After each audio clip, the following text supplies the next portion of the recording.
Kendrick Perkins. Come on!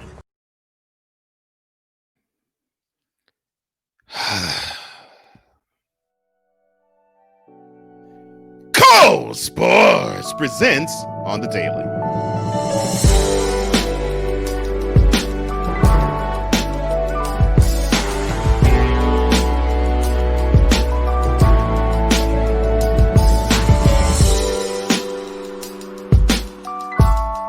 Well, happy Wednesday, happy Inauguration Day, and happy everything else. Cole Johnson's on the mic and on in front of you, live in living color, on the Daily. It's on tap, presented by Cole Sports. And if you haven't done so already, subscribe to this channel and click that notification bell to get any and all content that comes from here, as this show comes at you every Monday through Friday. So being in know on all things in the world of sports, whether it's your house, your carpool, if we still do that these days, your workplace, your church, or wherever you congregate amongst people, on the Daily, every Monday through Friday, presented by Cole Sports.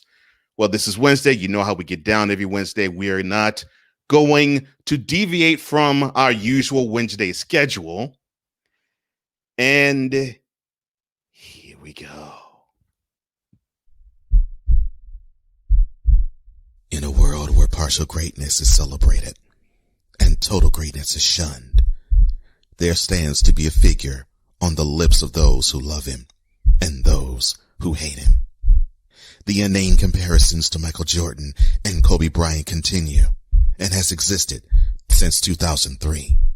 There is no end in sight, for the battle between those who unconditionally love and unconditionally hate him wages on.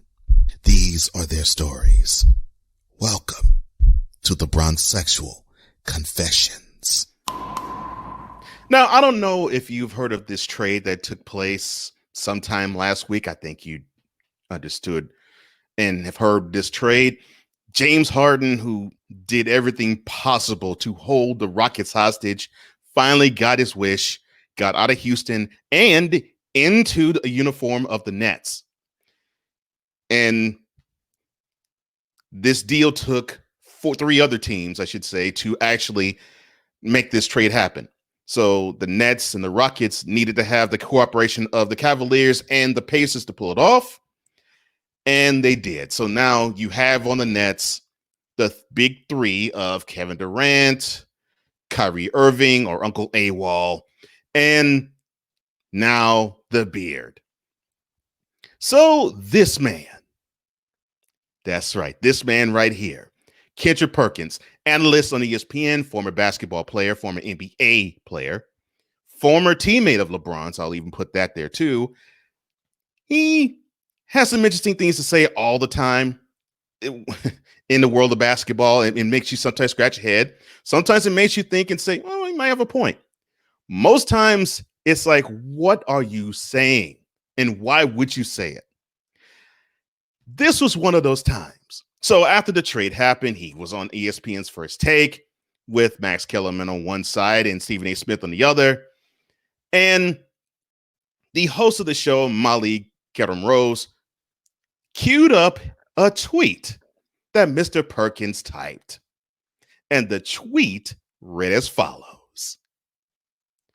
Quote, "I don't need to be convinced that Bron is the GOAT. It's stamped. But if this Nets team can make it out of the East and Bron takes care of them, he's the undisputed GOAT.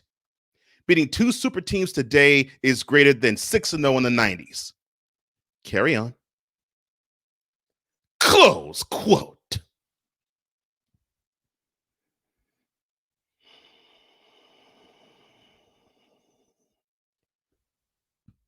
That's terrible. Son. That's terrible. Perk. That's terrible. Come on, Kendrick. That's terrible. You gotta be kidding me. Beating two super teams is greater than 6 and okay. The question I would have to ask, well, the questions I have to ask would be, one, which super team did LeBron beat in the first place? Because as far as I could tell, the 2016 Warriors weren't a super team, because this wasn't the team that had Kevin Durant on it, because Remember, he was on the Thunder at the time. So the Warriors were constructed of mostly draft picks. And the only big time free agent they really had on the team was Andre Iguodala, a sixth man. So what super team did LeBron beat? No, son, no. Now, yes, if he were to beat a Nets team that has Durant, Harden, and a Kyrie Irving who is focused and not one to be on a wall and have his head all over the place, whether he's going through something personal or not, then yes, that'll be the first super team LeBron has beaten, not the second. That's the first question. The second question is, you're 30, you will be 36 years old this year. You act as though you have no clue as to what precipitated before 2003. And I know you have because you were drafted that year. So if you were drafted in 2003, you had to be no younger than 18, but you went to college. So I'm thinking you were more along the lines of 20 or 21 when you were drafted. So did you bump your head on concrete that you just totally forgot between the time you were born and the time you were drafted in the NBA? Which means you saw half of the 80s and all of the 90s, that you just simply had this case of amnesia? Come on! Sometimes I just don't know if you actually are thinking or you're trying to troll people. I seriously don't know, Perk. I just don't know.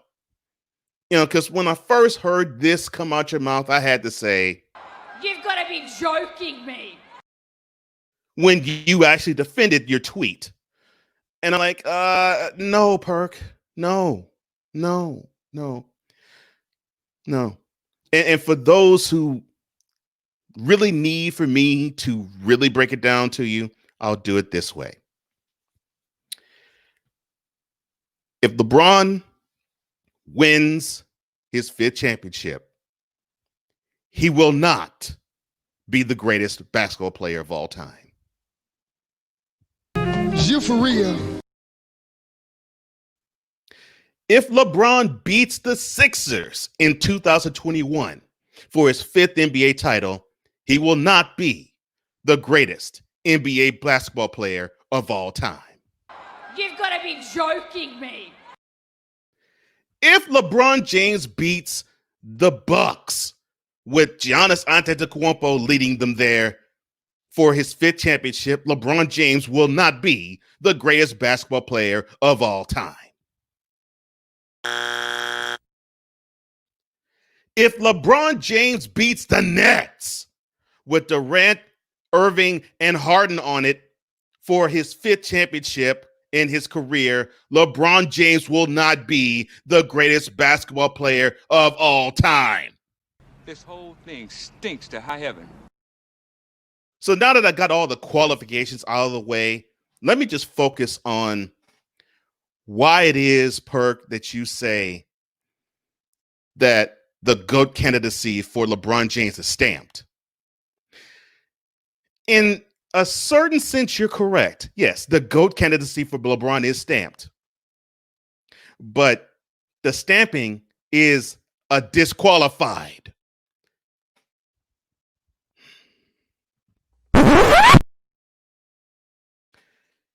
You're right when you say that the GOAT is stamped, but the stamp that is on LeBron's paper reads disqualified.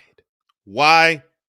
Because of June the 12th, 2011. Yes, we are almost at the 10-year anniversary as to when the candidacy for LeBron James's GOAT status was done for forever.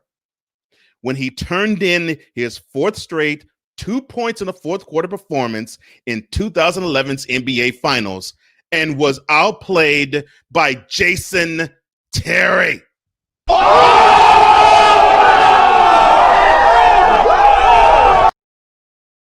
Gone, finished, kaput. Doesn't matter what he does from this point on. Didn't matter what he did from 2011 to this point. LeBron James never will be the greatest of all time. This has nothing to do with hate.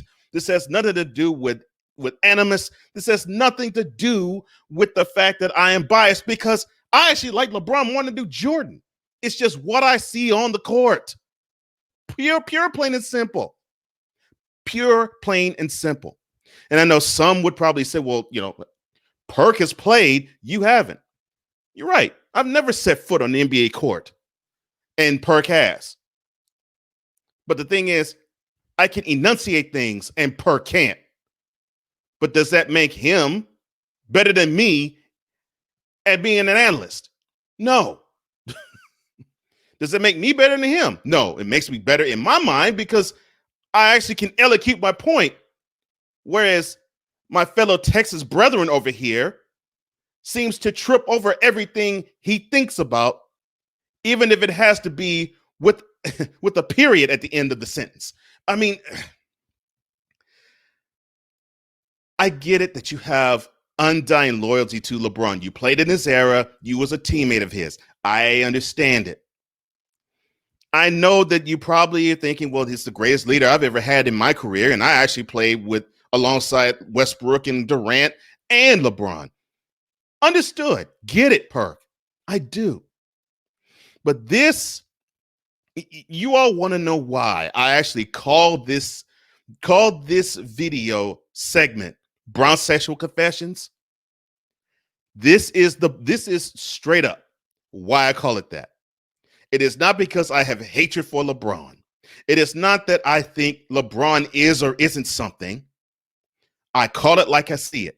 I think he is wonderful off the court, and I think he actually is pretty good on it too. But it is the obsessive fandom, not the regular fandom, because I do know of LeBron James fans. In fact, VIPs on this channel are LeBron James fans, and they compliment me. So it's not that it's about LeBron James fans that I won't say dislike, but have a laugh over. It's comments like that from Perk, where it's like you are boosting up this guy who, yes, he's great in a lot of ways. But many of us, fans, players, coaches, owners, governors, and those who actually love basketball can actually say we've seen greater, and not even mention Jordan as saying greater. That is what's so frustrating. But you all go ham. You all go ham over LeBron being greater, and then whenever someone mentions Kareem or Magic or Bird or Jordan or even others like Julius Erving or George Gervin or, God forbid, Wilt Chamberlain and Bill Russell, you all, not all of you, I'm talking about Bronsexuals, take your time to denigrate all of them. And that is why this segment exists. Not because I hate LeBron, but because your obsession with him is absolutely ridiculous. Just like Perks. And I get that you have a love affair in terms of what he does for the league. Sometimes, though, my friend, you take it entirely too far, and that tweet proves it. In a world where contradiction and hypocrisy exist, lies the truth to set us all free.